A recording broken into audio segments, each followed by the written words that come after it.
ఇవన్నీ ఒక ఎత్తయితే, మనం వెబ్‌సైట్స్‌లో, యూట్యూబ్స్‌లో వాటిలో వీటిలో చూసి, లేదు అనంటే తెలిసిన వాళ్ళ త్రూ వెళ్లి తీసుకోవడం గానీ, ఇలాంటివి మొన్నటి వరకు జరిగాయి. అవును. వితౌట్ ఇన్‌ఫ్లుయెన్సర్ మార్కెట్ ఇవన్నీ జరిగాయి. బట్ రైట్ నౌ సోషల్ మీడియాలో ఏమవుతుంది అనంటే, ప్రతి ఒక్కళ్ళు ప్రాపర్టీ గురించి కానివ్వండి, వేరే వాటి గురించి కానీ డిస్కస్ చేస్తున్నారు. అవును. బట్ మరి ఆ ఇన్‌ఫ్లుయెన్సర్ మార్కెట్ వల్ల తీసుకునే వాళ్ళకి ఇంపాక్ట్ అయిందంటారా? లేకపోతే ఇంపాక్ట్ అవుతుంది అని అంటారా? లాభమే అంటారా? నష్టం ఉంది అని అంటారా? ఒకటేం చెప్పగలుగుతాననంటే, ఇన్‌ఫ్లుయెన్సర్స్ ఎవరైతే ఉంటారో, వాళ్ళ వల్ల తీసుకున్న ల్యాండే తీసుకుంటున్నారు. హ్మ్. ఇన్‌ఫ్లుయెన్స్ లేని వాళ్ళ దగ్గర తీసుకున్న ల్యాండే తీసుకుంటున్నారు. హ్మ్. కామన్‌గా జరిగేది అదే. బయింగ్ అదే. మాత్రం అవును. జరుగుతుంది. అవును. ఇక్కడ నేనేమంటున్నానంటే, ఎక్కడైనా ఏ ఇన్‌ఫ్లుయెన్సర్ అయినా సరే, ఎవరైనా రెప్యుటేషన్ ఉన్నటువంటి వాళ్ళ దగ్గర పర్చేస్ చేస్తున్నా సరే, మనం లీగల్‌గా చెక్ చేసుకొని తీసుకుంటే సీ నేనొక ఇన్‌ఫ్లుయెన్సర్‌ని అనుకుందాం ఫర్ ఎగ్జాంపుల్. నన్ను జూసేసి ల్యాండ్ కొనడం గాదండి. హ్మ్. లీగల్ జూసేసి ల్యాండ్ కొనండి. Legality important. అంతే. ఇప్పుడు ఇన్‌ఫ్లుయెన్సర్స్ అనేవాళ్ళు ఉంటారు. That is not an issue. But మీరక్కడ ఇన్‌ఫ్లుయెన్సర్ ఉన్నారు గదా! అని బ్లైండ్‌గా ఎళ్లి మాత్రం చేయలేరు కదా! ఎందుకంటే మనం కష్టపడి సంపాదించుకున్న అమౌంట్ దొంగతనంగా తీసుకురాలేదు. సో, అక్కడ మీరు ఇన్‌ఫ్లుయెన్సర్ గాదు. లీగల్‌గా పక్కాగా చెక్ చేసి తీసుకుంటే ప్రాబ్లమ్ జరగదు. హ్మ్. ఇన్‌ఫ్లుయెన్సర్ ఉంటేనే అవుతది. ఇన్‌ఫ్లుయెన్సర్ ఉన్న వాళ్ళ దగ్గరే నేను తీసుకుంటాను అంటే అక్కడ తీసుకోవచ్చు. నా కాకపోతే ల్యాండ్ తీసుకునేటప్పుడు ఏ ఇన్‌ఫ్లుయెన్సర్ అయినా, ఏ బ్రాండ్ అంబాసిడర్ అయినా మనం చూడాల్సింది లీగాలిటీ. హ్మ్. కాబట్టి లీగల్ పైన మీరు ప్లాన్ చేసేసుకొని తీసుకుంటే not an issue. Okay. So, right now ఫైనల్‌గా మీరిప్పుడు ప్రాపర్టీ తీసుకునే వాళ్ళకైనా, ప్రాపర్టీ అమ్మాలి అని అనుకునే వాళ్ళకైనా మీరిచ్చే సజెషన్స్ ఏంటి సార్? సింపుల్ అండి. ల్యాండ్ పైన ఇన్వెస్ట్ చేసుకోవాలి. First thing. హ్మ్. అందరూ చెప్తుంటారు ల్యాండ్ పైనే చేసుకోవాలి, ల్యాండ్ పైనే చేసుకోవాలి అనంటే. ఈయన కూడా ఇదే చెప్తున్నాడు అనుకుంటారు. కానీ నేను కూడా అదే చెప్తా. ఎందుకు చెప్తాను అనంటే, ల్యాండ్ అనేది డే బై డే పాపులేషన్ పెరుగుతున్నారు.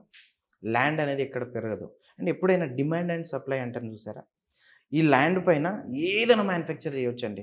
ఈవెన్ ఇక్కడ ఈ చైనాలో మ్యానుఫ్యాక్చర్ అయినటువంటి ప్రొడక్ట్ ఇండియాకొస్తే నెక్స్ట్ డే మనం కాపీ చేసేస్తాం. హ్మ్. ఆ టాలెంట్ మన దగ్గరుంది. అవును. మరి ఇంత పెద్ద ల్యాండ్ అందరం అన్నీ మ్యానుఫ్యాక్చర్ చేస్తున్నాం. మనం ల్యాండ్ ఎందుకు మ్యానుఫ్యాక్చర్ చేయట్లేరండి? హ్మ్. అదవ్వదు. అవ్వదు. పాసిబుల్. ఎందుకు అనంటే డే బై డే పాపులేషన్ పెరుగుతా ఉంది. ల్యాండ్ హ్మ్. తగ్గుతా ఉంది. హ్మ్. అండ్ ఈ భూమి పైన 3/4 వాటర్ ఉంటే 1/4 మాత్రమే ల్యాండ్ ఉంది. ల్యాండ్ ఉంది. ఈ 1/4 ల్యాండ్‌లో కూడా కొండలు, గుట్టలు, రాళ్ళు, రప్పలు తీసేస్తే హ్మ్. మనం నివసించడానికి ఉన్నటువంటి ల్యాండ్ ఓన్లీ 20%.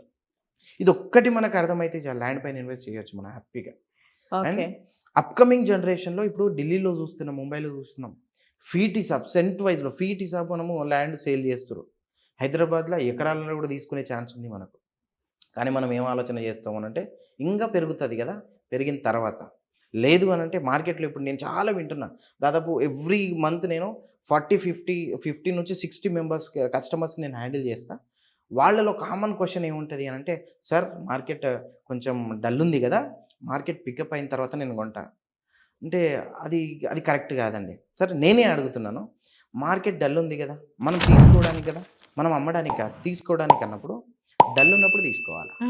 రేట్లు తక్కువున్నప్పుడు తీసుకోవాలండి.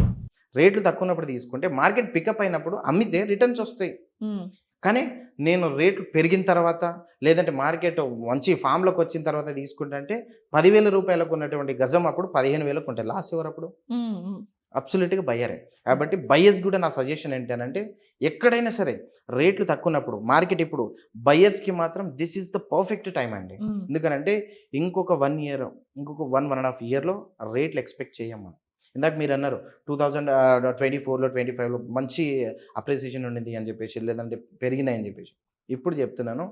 ఈ 1, 1 ½ ఇయర్‌లో హ్యూజ్ డెవలప్‌మెంట్స్ ఉంటాయి. ల్యాండ్ వాల్యూస్ అనేవి ఎక్స్‌పెక్ట్ చేయనంత రేట్‌లోకెళ్ళిపోతాయి. హ్మ్. ఈ అప్‌కమింగ్ 2 ఇయర్స్‌లోనే. ఓకే. సో, ఈ టైంలో ఇన్వెస్ట్ చేసుకుంటే 10 ఇయర్స్ నుంచి ఇన్వెస్ట్ చేసుకొని కూర్చున్న వాళ్ళు ఈ 2 ఇయర్స్ కోసం వెయిట్ చేస్తున్నారండి. హ్మ్. అప్రిసియేషన్ వస్తదని. హ్మ్. అసలు మీరు తీసుకోనే లేదు.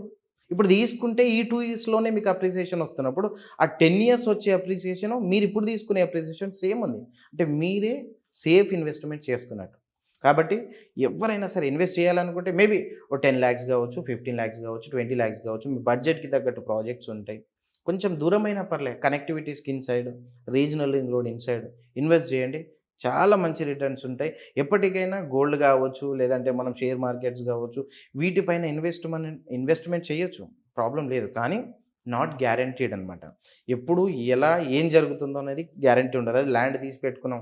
10 సంవత్సరాల తర్వాత అయినా సరే అది పెరుగుతుంది గానీ, నేను పండుకున్న తర్వాత మార్కెట్ డౌన్ అయితదనేది ఉండదు. హ్మ్. కాబట్టి ల్యాండ్ పైన ఇన్వెస్ట్ చేస్తే ఎప్పటికి సేఫ్ అండ్ సెక్యూర్ అండి.